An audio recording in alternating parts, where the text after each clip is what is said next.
Hello, and welcome back to Podcast 13. This is episode 4. I'm Ian. And I'm Vanessa. Thank you for tuning in again. Whether you're a long-time listener or new here, we are just so glad to have you with us. In our conversations so far, we've talked a lot about performance, psychology, and global design, from world stage design to team lab. This week, we shift the lens to the foundations of sustainable theatre itself. Right, and this is also because I recently went to an event at the National Theatre focused on Theatre Green Book, which is a global challenge for theatre makers to reduce the environmental footprint.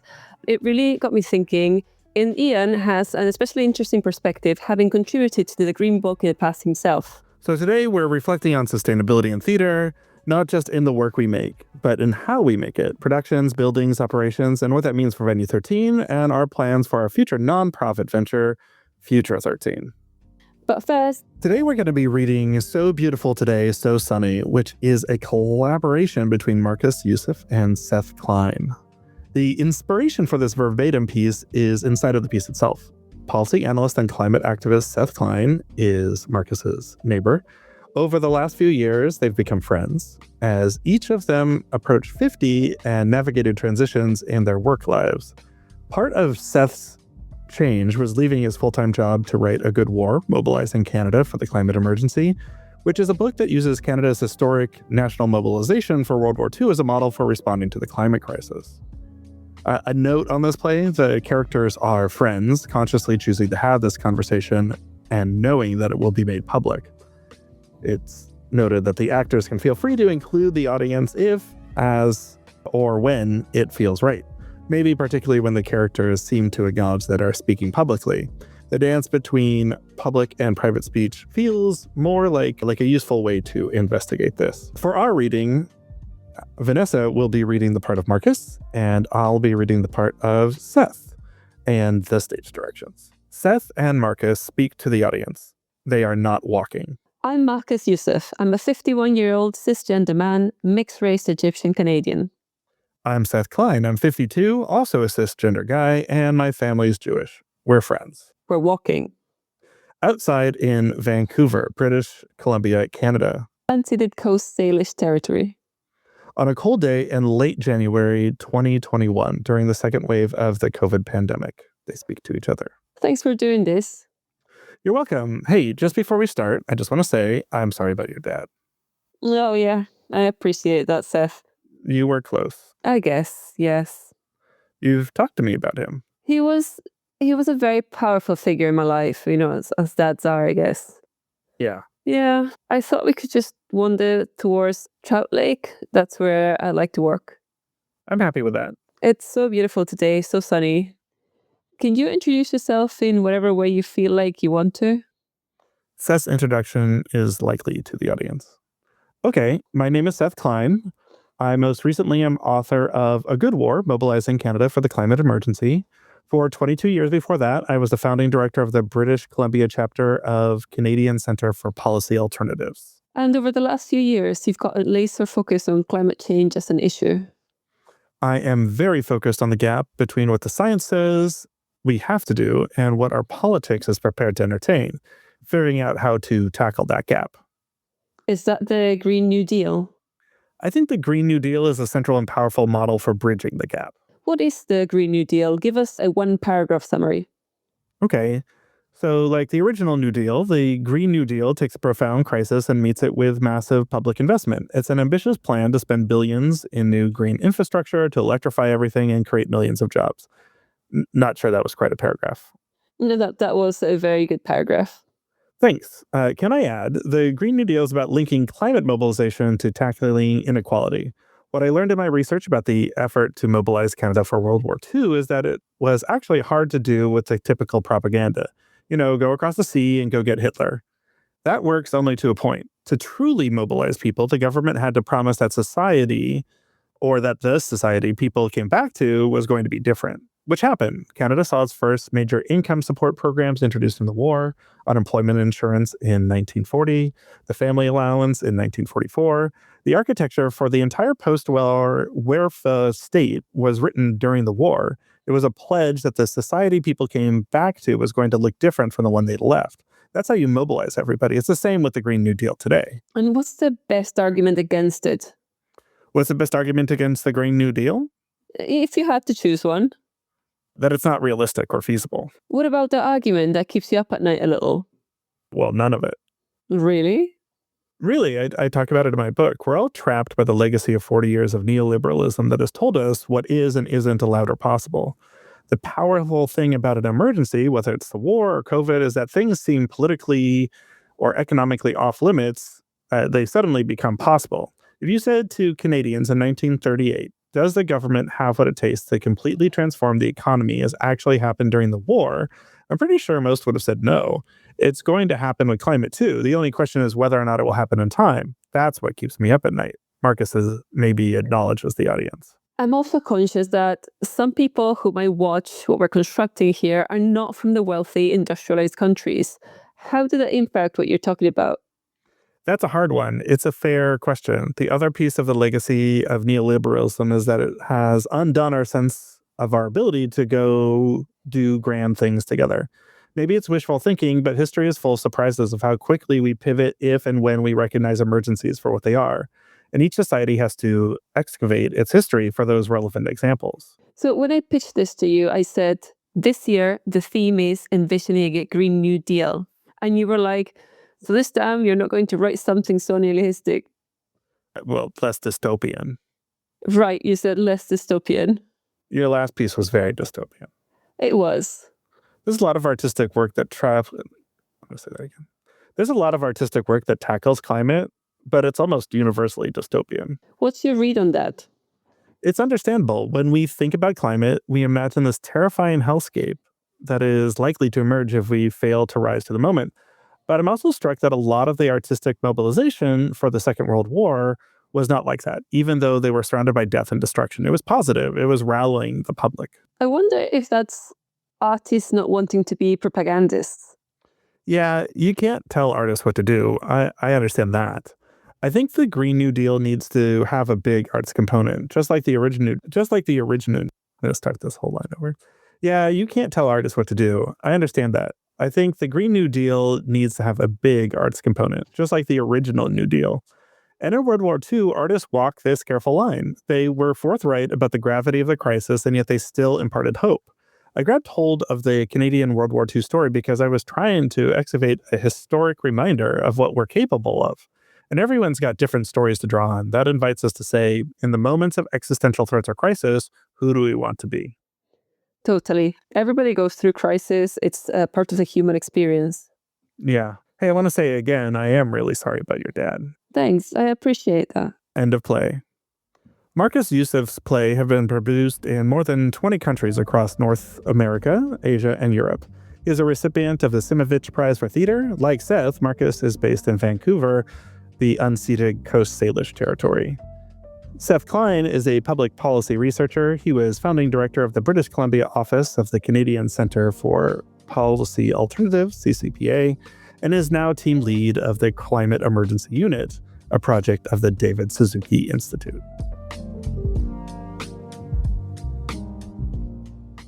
So, Vanessa, what was the atmosphere like at the National Theatre event on the 14th? What struck you most about how theatre makers are talking about sustainability? Right. So to start with, I didn't realize how many people had attended. It was sort of like a global call, and it felt like we filled up a 500 people auditorium. It was so many people. The atmosphere felt very urgent and energizing.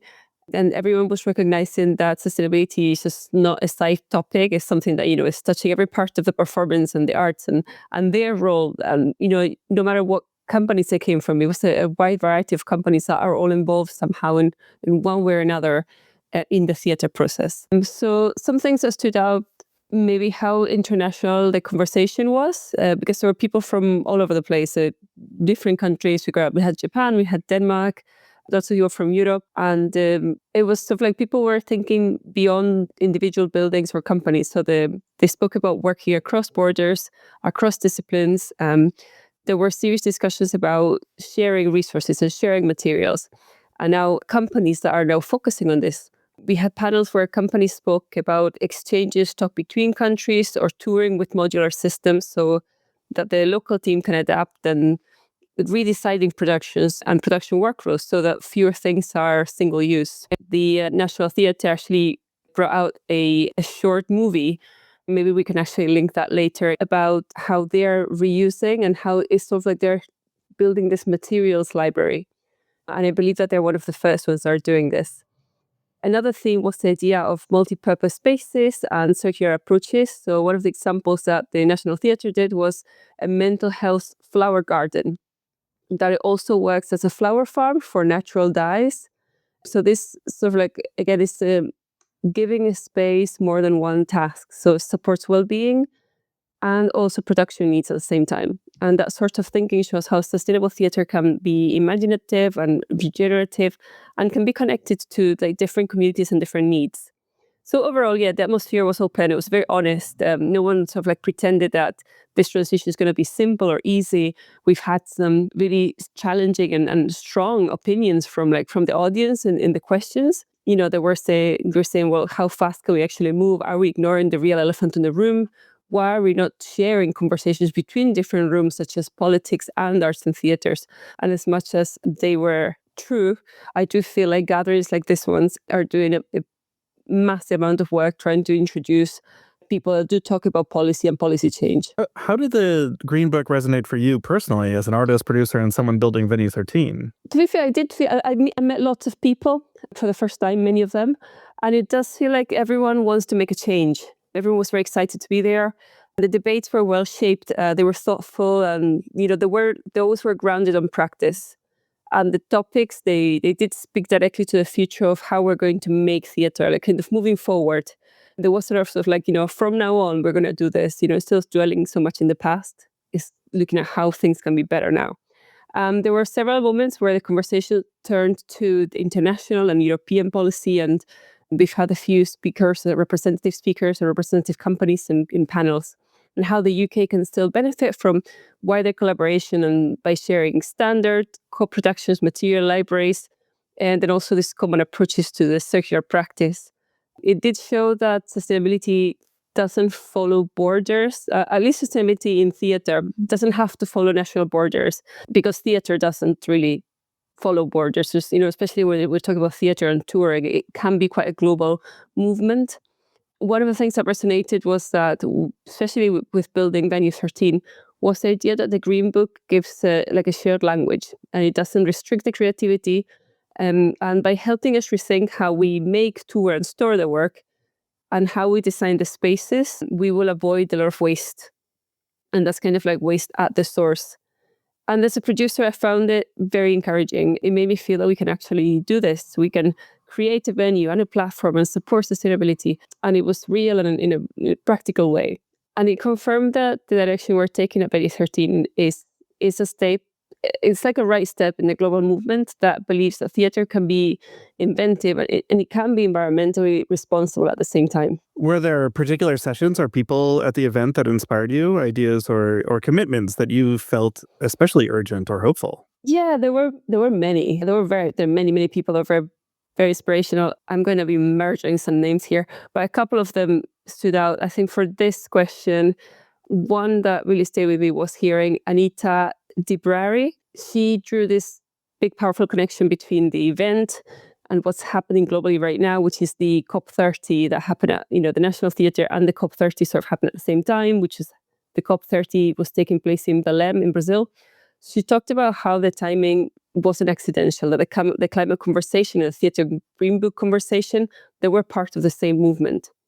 And I feel like she was one of the first ones and one of the only ones that actually made that comparison. And Anita said that something that really struck with me. She said there are no boundaries on how we work anymore, but we do need methods and structures to help us achieve that. And then she sort of like made reference to the Theatre Green Book as a fantastic tool for making that kind of boundary-less collaboration possible. And then she explained how, so she works at Pearl, and she explained the work that Pearl does with the national federations and the European associations and how they mutualize this knowledge and they connect organizations by aligning international policy work.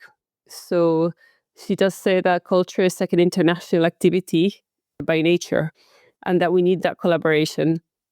And what I found really inspiring was how she described Pearl's role in Brussels, that they said that they monitor the policy developments from European institutions like UNESCO institutions and international bodies, and then they translate that information. And she used that word intentionally. She said it's like working with languages. And they translate these policies so we can actually understand one another and build like a shared case.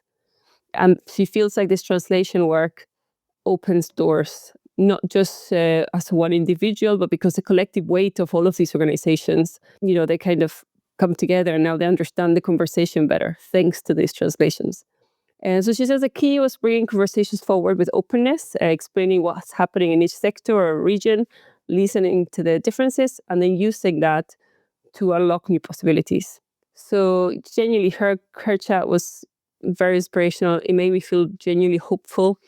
It was a reminder that sustainability in the arts doesn't come from isolation. We really need to work together. How do you see your own role, or our role at Venue 13, aligning with the goals of the Theatre Green Book moving forward? So you might remember this, Ian, and I'm going to bring you back to this, actually. So there was another lady who was extremely inspirational. And she was inspirational because in a way, she's a little bit like me. One of the ideas that really resonated it came from, again, is of Sarah Mooremans. She is the artistic director of Hetsuki Tunnel. Now, she said something very similar of what I said about Venue 13. So when Venue 13 became an all-vegan venue, we had some people asking us, how can venues be more sustainable? And I think I was half joking, but half seriously when I said that the reason why Venue 13 is an all-vegan venue is because I'm vegan. And I thought, well, if I'm going to have a venue and I have that power to make that decision, I'm not going to have it any other way. So although that's a small example, in a way, I was trying to say that we just need a lot of little green dictators.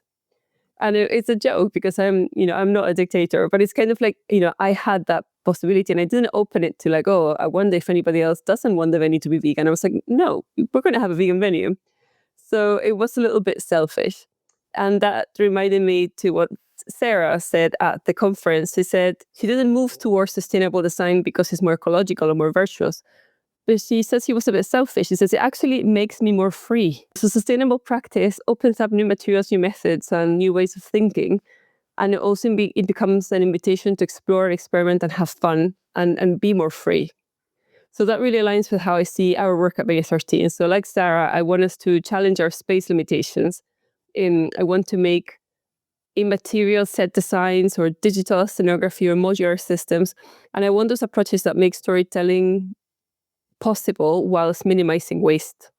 So minimal sets are, environmentally responsible, they're easier to tour, easier to source, and often they leave a lot of room for the imagination. Another thing that Sarah said that stuck with me was about the audience expectations and the audience experience. She talked about a moment working with the prop was like stage blood, which is a prop that is very heavy, it's messy, it's hard to clean, it's environmentally wasteful because you have to maybe pour more than what you need. And the alternatives were suggested, but I think as a team, they realized that it didn't look like blood. So then they had to step away from the problem and ask, is anyone in the audience really believing that this is real blood? Of course not. So once they acknowledged that, they could switch to a lighter, cleaner, or more sustainable option without sacrificing the storytelling by giving credit that the audience will meet them halfway. So that's the kind of shift that I want to do with Venue 13. I want to trust that the audience will actually meet us halfway, that the suggestions can be like powerful or as powerful as realism, and that we're going to find creative solutions that can be greener.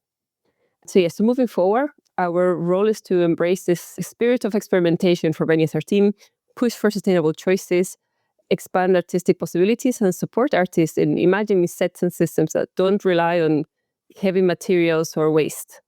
So we want to align the Theatre Green Book as a creative toolkit that encourages us to rethink what's possible, what's possible on stage and what's possible in storytelling, whilst holding sustainability at the center. So Ian, you have contributed to the Theatre Green Book in the past. Can you explain what was your involvement and how you see this impact on the sector? Yeah, I got involved in the Theatre Green Book, I think, relatively early on. The sustainability and theater has been something that I've been involved in for quite some time. Actually, I think that it's officially, I can date it to it at least 20 years at this point. And so it's something that as a niche that I'm known for. So as they were being written, I did get a chance to review them and make contributions and comments on them. I think that in the long list of contributors are looking, if you look through like the credits in it, that my name's someplace in there as well.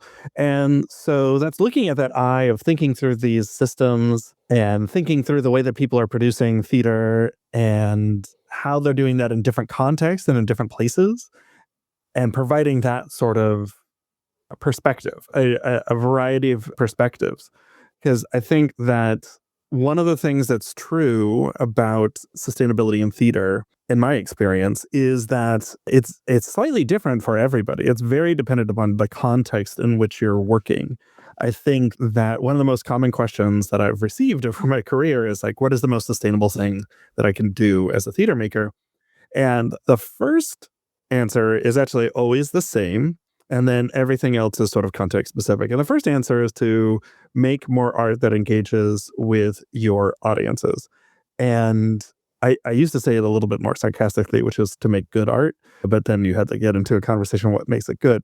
But when you start getting people together into a space and sort of amortize the impacts, the environmental impacts of those people, like the sustainability metrics tend to be good. If you're looking at it from an impact or like a metric measurement frame, right? And really the best thing that you can do is get a bunch of people together into a room and have them have a shared experience. And then the thing that theater also does is that they're having that collective experience and perhaps you're modeling different ways of being in the world. And that's the biggest impact that you can have. But then once you get past that, it really depends on the resources that are available to you wherever you are, how things function, how your community works, what your building is, what the show you're putting on is, and things like that. So one of the things that I think is really important about the Theater Green Book itself is the number of people that were involved in taking a look at it, so that it wasn't just biased towards one place or another, but was looking at like, here are things that sort of everybody can do, but here are also a lot of questions that you can ask, or here are things that if they are appropriate in your context. And it still doesn't necessarily like, it's not the right resource for everybody. You know, it does look at buildings and production in a way that a lot of people work, but there's a lot of people that won't. And I think that's true for every sort of guide or tool that comes out in this topic. So I'm just one of my opportunity was just to be one of the many voices that help to provide nuance for it, so people could find their place in the conversation and find solutions that work for them within the Theater Green Book. That's amazing. And from your perspective, what are the biggest challenges theatre companies face in implementing the Green Book standards, especially around set design and materials and waste? We are really, like, we have a lot of really enshrined practices in theater. Part of this is that we come out of sort of like an apprentice sort of model anyway, like people get trained through doing. There's not really one way in which people get into theater. One of the things that I've always enjoyed over the course of my career is just hearing how people got into theater, because like myself, I didn't set out, like, I didn't go to university originally to study theater. I went to study architecture. I got involved in it sort of as an extracurricular activity. I found it very satisfying, decided to work for a bit, and then went back to graduate school for it. And I've sort of dedicated myself to theater since, but it was like a process of like, how did you decide to get here, right? And so part of that means that it's very social. Like the way that one gets trained or comes up through theater tends to be very social. But what that also means is that we learn ways of doing things and we replicate those because they work. And there's also utility to that, because when you are doing something, like we are working to very hard deadlines. Like we've committed, we've sold tickets, audience is going to come through that door. So you need it to work. There's this idea of it being show ready, which, you know, you could also phrase as the classic adage of like the show must go on, but the show also like is committed to open. It's a big deal when it doesn't. So when you're doing that, you come up with ways of working that don't put that into jeopardy, that you know that the audience is going to get the experience that you intend them to. It might not be identical every night, but you're trying to get as many of the boundaries or many of the potential roadblocks or deviations from how it works as possible, you end up working in very similar ways from project to project. You're having to do that within a time crunch. And so you don't have a lot of time for experimentation in there. So I think the biggest challenge that theater companies face is that there are ways that work, there are ways that can accomplish what we are setting out to do, whatever the concept is, whatever the artistic prerogative of that piece. And we're trying to do it under very strict and sometimes very limited timeframes. And so it's very easy to rely on ways that we know will work, even if those aren't necessarily the most sustainable ways of working. And where do we find that time to actually be able to change what we're doing? It's one of the reasons that, as you were talking about, like the communication, the collaboration is so essential, because there's not one company that is going to be able to really focus on all of the solutions or the comprehensive process. And as I was saying, like, it's going to change every time. It's going to be different for every show, for every company. And so having something like the Theater Green Book that has some standardized advice that you can start from in the way that you're conventionally working becomes extremely useful around set, materials, waste, so that you know things that work, so you can have that same confidence and then adapt it for your specific context, and you're that much farther ahead. And so I've been hearing quite a lot about that, we have to reuse, we have to reuse, we have to recycle, we have to reuse. But another thing that I've heard was, if you have a set that a designer designed this set, and another, in the spirit of reusing or recycling it, if another play reuses that set, would it be a problem for the designer that, would they be feeling like losing some licensing over that? Can they license or actually say that this set was made by me, and then what happens if someone else reuses that? So coming first from the idea that reusing our material waste is reducing what we're making, that is one approach that you can take. You can definitely say, like, I'm going to be as efficient with the material as possible. And sometimes you're forced to do that regardless, budgets, time, etc.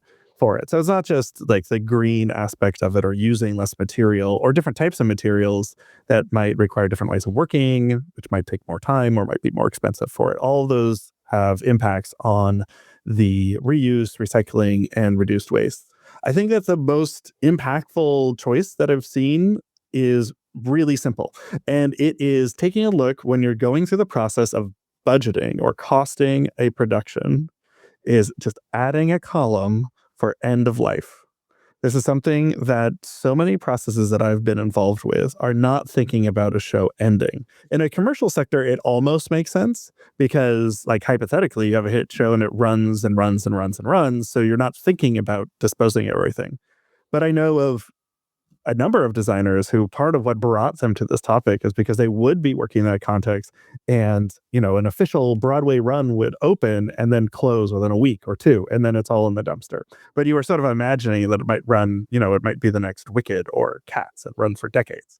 So they're like, and that is sort of an edge case for it as well. But in most theater production, we're talking about a few weeks. And so it's pretty easy and actually surprising to me that we're not talking about end of life at the beginning. Oftentimes in the traditional process, you go through the costing process, you build the thing, and then once it's open, you're like, okay, now we have to work through our strike plan, figure out how we're going to get it out of the space. Now that we put it in there because we have to transition to the other thing. But if you move that to the beginning, move that to the same place when you're costing, just add that column that says, like, where's this going to go at the end? And are we cool with that? Like, we have all this wood. Is that what we want it to be? We have all this steel. What's going to happen with it? It allows you to factor it into your decision making. And so you like, if people are familiar with the, like, hierarchy of safety and hierarchy of guarding, the best way to mitigate most problems is to just eliminate them. So if you eliminate the problem that you have all this waste by saying, I know where it's going to go at the end, and it's not going to avoid everything. That's been something that it has been surprisingly effective. And sort of everybody can do that too, because it's not a use this or use that. It's not advocating for product. It's being conscientious there. The other part of that around reuse when it comes to intellectual property is a really interesting question. And in a lot of places, and I know this is true in the conversations that I've had in both the US and Canada, that it is something that creates a bit of limitation. I'm on the board of it's been bifurcated since we unionized, but involved in leadership with stage designers in Canada, with the Associate Designers of Canada. helped with the unionization. So now we have a union, IATSE ADC 659, and we also have a national arts service organization that supports the design profession. And I'm still on the board of that. And one of the projects that we've been looking at is looking at our contracts as we negotiate the contracts with a lot of theaters that our designers end up working with. And they have really good IP protections in it. But if you look at that language, it tends to say that it's protecting the full set, like the full manifestation of it. And then we know that the individual component parts for it, a piece of material, or even if it's assembled into something that's relatively common and like a useful thing, that's not protected. But you end up in this huge spectrum of in-between space where people are a little afraid of it. And really no one wants to, the way that it would be figured out is if it went to court. And no one wants to do that. No one has the money to do that. So one of the proactive things that we've been doing with the ADC and with our contracts is offering a way for designers to articulate, here's the boundary of what I think is mine and what I will allow you to do with it. So you don't have to get into the legal battle of it. It's about being proactive about where you want things to be and being proactive about how to mitigate the waste. Yeah, okay. So it sounds also like, stronger communication, leading the communication from both, from the part of the people that are going to reuse the stage and also from the designer to say, I don't consider this mine anymore if you do it in this way or another way. And so that's really interesting. I think you might have answered some of this question already, but what role do you think workshops and training such as carbon literacy or sustainability training play for production teams? I think it's always useful just to know more. Like that is what I teach in my university position too. Like I teach sustainable staging and also approaches to ecoscenography, how it impacts design as well. And I do work around carbon literacy, sustainability training, how to evaluate processes and that from a sustainability lens and that sort of value setting for it. And I think that, people have, especially because it has to do, a lot of people choose to do this because they value it. And so a lot of people will look at what their options are and they have an innate sense of how to improve things. But I think giving people the tools and the education, even if it's just a point towards resources, becomes really useful to expand it, to keep people thinking about it, to understand that, they don't have to figure everything out, that there are ways that they can be supported in making this change and meeting other people that can help them around. How should theaters communicate their sustainability efforts to audiences so that the green practices become part of their identity or not just a checkbox? And I'm asking this because sometimes you go to a performance, for example, say they have very minimalist staging. Would you feel like the audience may feel like the company are trying to save money? Or would you say that they would understand, oh no, this is actually a green effort or a green initiative? Or how is it best to communicate this? I think particularly within the arts and especially within theater, where the disconnect happens is when the approaches to sustainability are at odds with or just not aligned with the actual art itself. All the successful sustainability projects that I've been involved with in an artistic context have been successful mainly because the approach to it became intrinsic to the way that we were working and was very core to the type of art that we wanted to make. Now, that doesn't mean you have to make everything be a play about the environment. It doesn't have to be a play about sustainability, but that we're very intentionally thinking about the way that we're working. And at this point, I think that it's pretty easy to say that every play that you see, every performance that you see is in the context of climate change. It's part of the world that we're in. So it is one of the reads that we have on anything that's happening, regardless of where you sit on the topic with it. So I think that making sure that it has integrity in that regard, like it's related to what you're actually doing. I have seen some theaters say like, oh, we're going to go with minimal things. And it's actually more of a budget thing, but they're like, oh, it's also green. And then they do, and they did take into task for it a little bit. Like, going green does not mean taking things away. It means thinking about why you're using what you're using and perhaps doing things differently. So I think that communicating to audiences are being honest and having integrity and making sure it aligns with what you're actually doing. That doesn't look like you've just added it on. And can we talk about the Center for Sustainable Practice in the Arts? With the CSPA, you oversaw the Creative Green Tools Canada program, which is based on the same program as Julie's Bicycle. So this has recently had to wind down though. And can you tell us a bit about this and what the differences and perhaps the challenges are with this type of work between the UK and Canada? Yeah, this was a hard one in that for many years, once Julie's Bicycle, which is a charity in the UK that has built, amongst other things, they have lots of programs, but has built a platform for doing emissions tracking within the arts. And as part of the national portfolio under Arts Council England, it's provided and supported. So when you get funding through Arts Council England, like operational funding, you're required to do environmental reporting of some variety. You have to have an action plan, and then you have to do some reporting that says that you're there. And so they support the existence of the tool to allow that to happen. Many places have tried to replicate that program. I think it has varied. Nothing has quite had the staying power of the special relationship between Julie's Bicycle and Arts Council England. Even in the other nations of the UK, they have different approaches to it. We have a close partnership with Culture for Climate Scotland, formerly Creative Carbon Scotland, and they have other tools. They had looked at that tool early on as well. And so we got support to bring that in. There was some excitement around it from the Department of Heritage and the Canada Council for the Arts back in 2019 and 2020. And so for about 5 years, we went through a couple of years of first adapting it to a Canadian context, really customizing the way that people interact with it, though a lot of the like back end calculation and what it tracks so that you could compare with other localities is common. And then we operated for 3 years. Only Quebec as a province and with their provincial funders started to integrate it into the funding scheme. And so there was a mandate for it. And other provinces didn't. It didn't happen at the federal level. I think people might have been looking to go in that direction, but it wasn't able to be sustained with the amount of support that needed to actually properly grow. And with it tied into more sort of discretionary and strategic approaches to funding as opposed to like a specific grant or a specific long-term commitment, it was always a challenge to keep up. So in this last year, as people were reevaluating their budgets, even the commitments that we did have, which didn't quite get to the full amount that was required to keep it operational, started to decrease.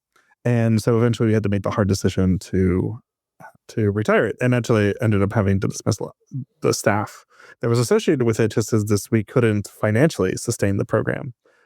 And it's interesting because I think a lot of people are sad about that, but it is something that is not necessarily built into our system. We're trying to do systematic change there. And, it's not even happening in our organizations in the same way. Somebody has to do it. It's still tied to people wanting to do it.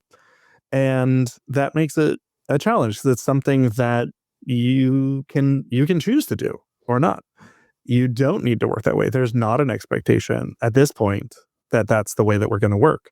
Whereas, there's other values that we've embedded into the theater profession, health and safety, a lot of equity approaches and access approaches. Those are now expectations. And there is both legislation, there's cultural policy, there's funding that supports those aspects of it. And we haven't quite gotten there in the same way with sustainability. Part of that might be just because it's just not as immediately visible, or, there's been a lot going on the last few years. So it's an interesting juncture because it was great to see. I had originally hoped that I would be able to be at the event for the Theater Green Book as well, but it didn't come together because we're facing other types of structural challenges. And sort of where that puts us is also like, so then what is the best thing for us to do? What is our best approach to take to this topic? If people think that it's valuable and they want to do something, but maybe emissions isn't the right thing for, in this case, for Canada and perhaps for other places, what are the things that we can do? We've seen a lot of initiatives come and go. The CSPA was founded in 2008. I've been working in sustainability and theater, if not the arts more widely, since 2005. And we've seen lots of up and down cycles of when people are supporting this work and advancing. And part of that has led to initiatives coming and going. And my approach is always to be like, I want to see something stick, where I'm not, no one benefits from being possessive or from saying this is my thing. No one's getting particularly wealthy doing sustainability within the arts. And so I think that it's interesting to see that we're at a contrast point where in the same week or within a week's span, you have this event at the National Theater celebrating the Theater Green Book and its translations with its international partners and its sort of sustained growth over the last few years, with the challenge to initiatives in other places and other jurisdictions. The Creative Green Tools Canada program being an example of that. We've seen a lot of ups and downs, and you can imagine that it's challenging within the U.S. And I know that there was representation from the Broadway Green Alliance, where a lot of the leadership work is happening in the U.S., also at the Theater Green Book event. So it's an interesting time to see the shifts in where the priorities are going, especially as we get to 2030, when a lot of the commitments articulated in the Sustainable Development Goals have important benchmarks and deadlines that they're trying to hit. Thank you for actually, touching into these challenges. And yes, like you said, bringing it back to the deadlines of 2030, the SDGs, and bringing light into these issues. And like you said, maybe sustainability has not been embedded in theatre like other things that have more like stronger policy and stronger funding and granting for. And that should change. As we build on Future 13, and I do know we're not going to go into this too much today, we probably will dedicate a full episode to this when we're very excited to talk more about it. But what lessons from the Theatre Green Book do you think are most relevant and sustainable for a sustainable arts nonprofit like we are planning to be? I think that, the most important thing that has been my experience is just building the relationships and reaching out to people and saying, how can I help? I think that's part of the ethos behind Future 13 and why we thought that it made sense to create a sort of like not-for-profit service approach where we're trying to help people produce like we'd like to be producing at Venue 13. Like we can embed the values within our own small venue that operates during the Fringe Festival. If there are people that are interested in what we're doing, how do we share that out? How do we help people do that? And so I think that the Theatre Green Book actually does a good job of helping people understand what the communication is. It's done a really good job of like building coalition around it. And so I think that both the principles that are in it, and so its approach to sharing is an important part of what I'd hope for Future 13, especially because one of its purposes is to help artists within a very specific context, within preparing work for the festivals, to do it in a much more sustainable way, to take advantage of the knowledge that we have and the way that we run the venue, whether or not they're performing with us or not. Thank you, Ian. So there we have it. Attending the Theatre Green Book event was a reminder that sustainability in theatre isn't just an ideal, and it's something that we can build into in every part of how we work. But also, it requires ambition, humility, and the willingness to change, and also to collaborate. Yeah, absolutely. The Green Book offers practical shared standards, but it's really up to theater makers to use them, adapt them, and hold themselves accountable. For us at Venue 13, this is not just a mission, it's our responsibility. As we said, speaking of Venue 13, we are very excited about our next chapter, or an extended chapter to Venue 13, which would be Future 13, our sustainable arts nonprofit. We will be talking more about that in our next episode and how we will put the Theatre Green Book principles into action. So until next time, thank you for being here, for caring about theater and the planet, and for being part of this community. See you soon.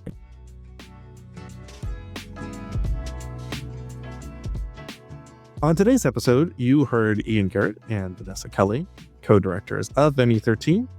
Our music for this episode and all episodes is from Dusty Ducks, which we license via Academic Sound. Thanks for listening. If you enjoyed the episode, please subscribe and leave us a review. You can reach us at podcast@venue13.com or follow at Venue13Fringe on all socials. For full transcripts and to check out our past episodes, you can see those on our website at venue13.com.